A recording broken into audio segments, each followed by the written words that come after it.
Hey, everybody, please say hello to Michael Douglas. Thank you. Thank you, Jake. How are you? I'm good. I'm good. Yeah.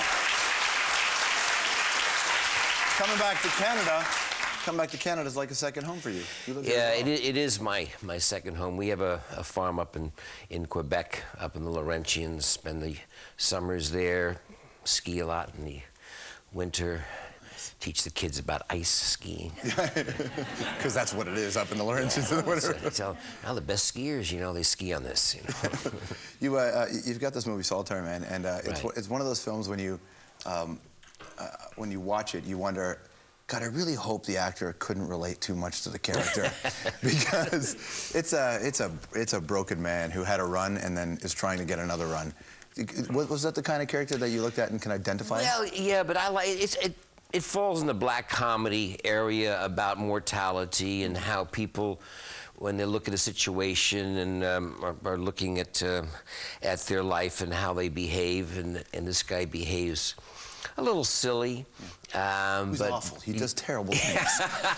I like him, George. Yeah, I didn't say he was a bad guy, but he does awful things. He does awful things. Well, when you're desperate, sometimes you do awful things, and he thinks he gets a wake-up call and a signal, and we watch how he conducts what he thinks is the rest of his life.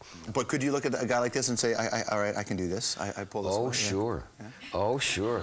I mean, you know, there's a little bit of larceny in all of us. I've always been fascinated to that kind of gray area. I think people inherently would like to do the right thing, but there's that temptation, and I think my pictures over the years have always had that sense of kind of struggle between right and wrong, and following your basic instincts versus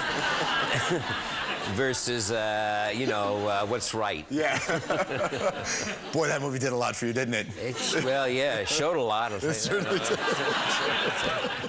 If you get a chance to look back, do you ever get to look back at your catalog and think about the things that you've been a part of? Because you rarely choose the leading man that is not conflicted. There's a lot of, even go back to the Romancing the Stone stuff, right? There's always that larceny in that character.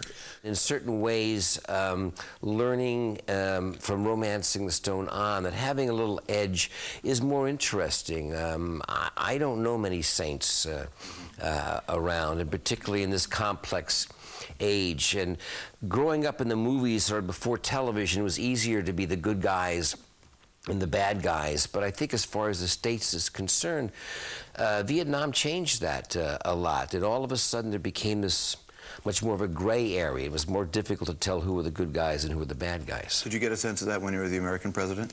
Where you could just look and say, I'm the President of the United States of America? Well, that was, I mean, that was a treat, of course, because as president, I knew how themovie ended, right. You know, which is, unfortunately, our premiers and prime ministers and presidents don't have that luxury and ability. You were a supporter of Obama. Did you ever get to tell him what it was like to be the president? Because you did it before he did. No, I didn't. But I had the lovely experience on that picture was in the movie. There's a White House dinner for the French president where I kind of fall in love with Annette Bening and this and that. And about 6 months after the picture came out, I got an invitation for a White House dinner for the French president, for President Chirac, by President Clinton. And you go in for a receiving line in the White House before dinner, and you go up before President Clinton and President Chirac, and President Clinton said to me, "Hello, Mr. President."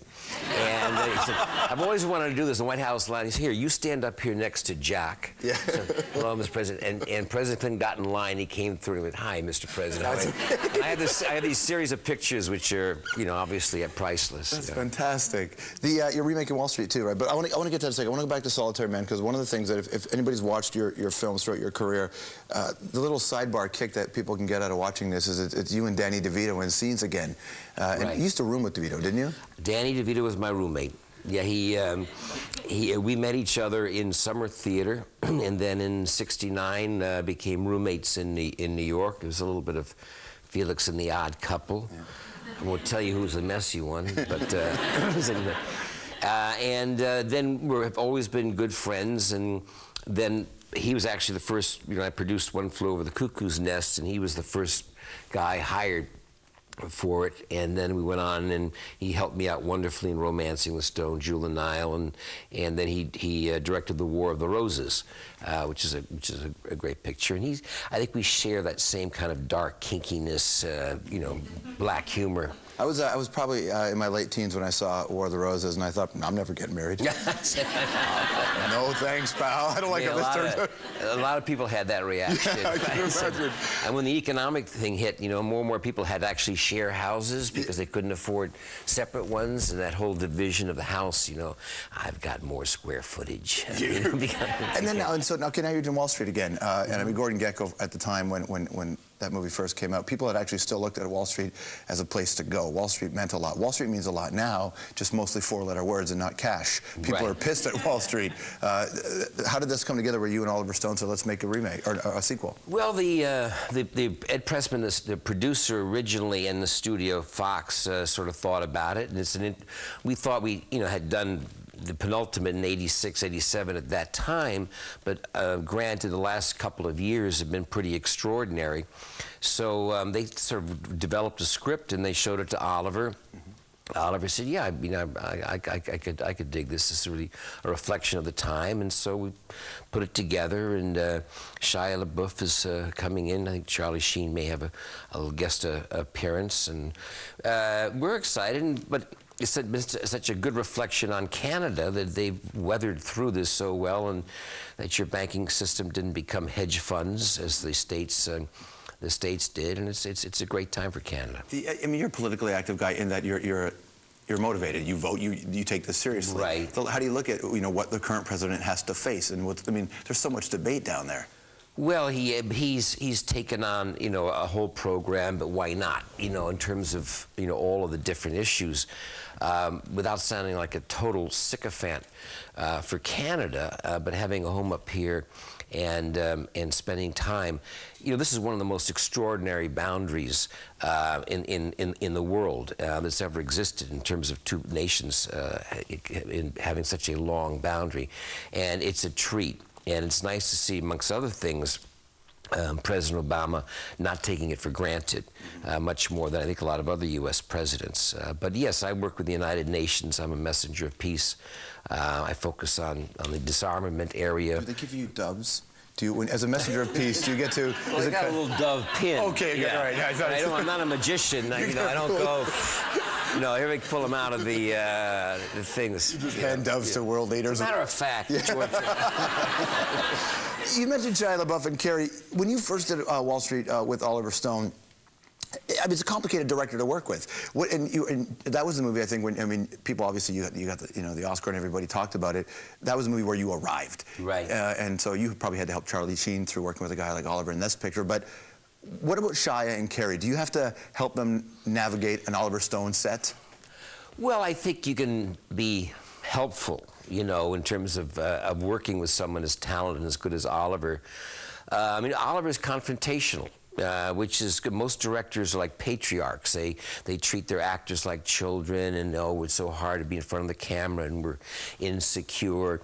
Oliver, who's a Vietnam vet, treats you like whether you can be in the trench or not, and whether you can cut it or not. He's flying without a net. He likes that edge, so therefore you should probably be doing a lot more rehearsal beforehand and training and practice, and don't take it like a dagger to the heart.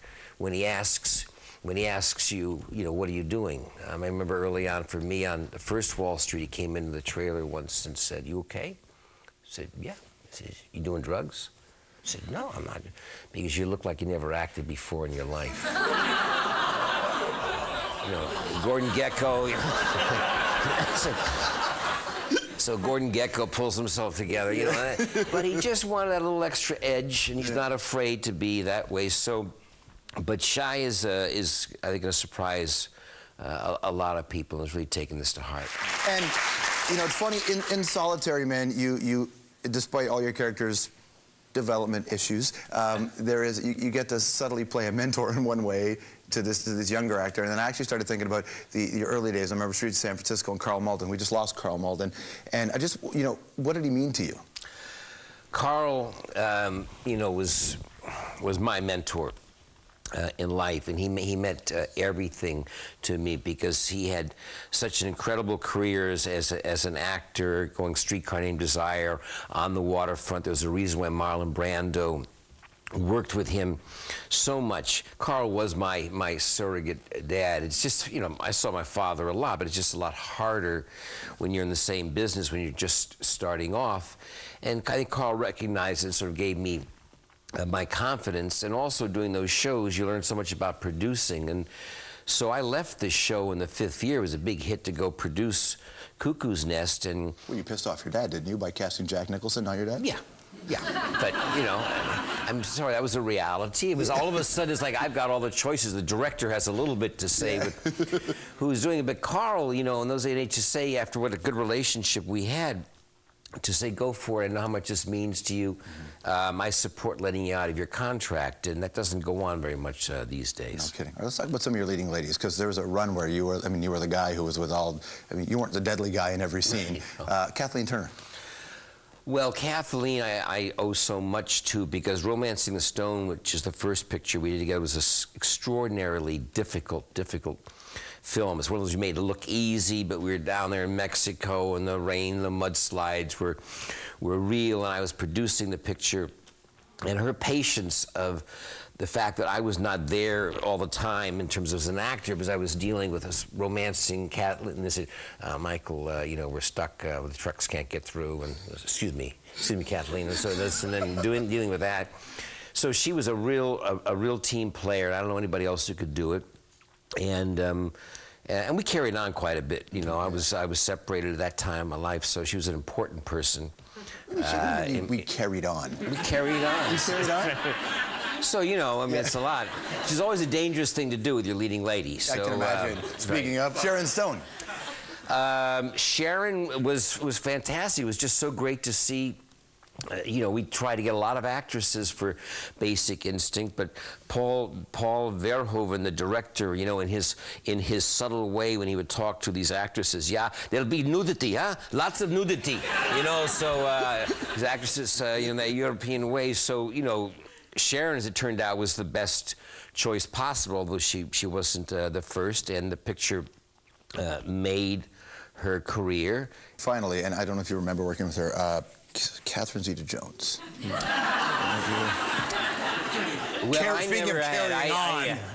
I mean, I saw. I was at a screen and I saw Zorro, and I went, "Whoa, who is this?" You know, I mean, for me, it hadn't been since maybe Julie Christie. I saw someone on screen, and then I met her actually on The Perfect Mirror at a film festival, and said, "See if I can, you know, if I can meet her," and that was that. And unfortunately, the only picture we did together was Traffic with Steven Soderbergh, but we were sort of in different parts of the movie. So probably someday soon we'll do a picture together. You got something in your head?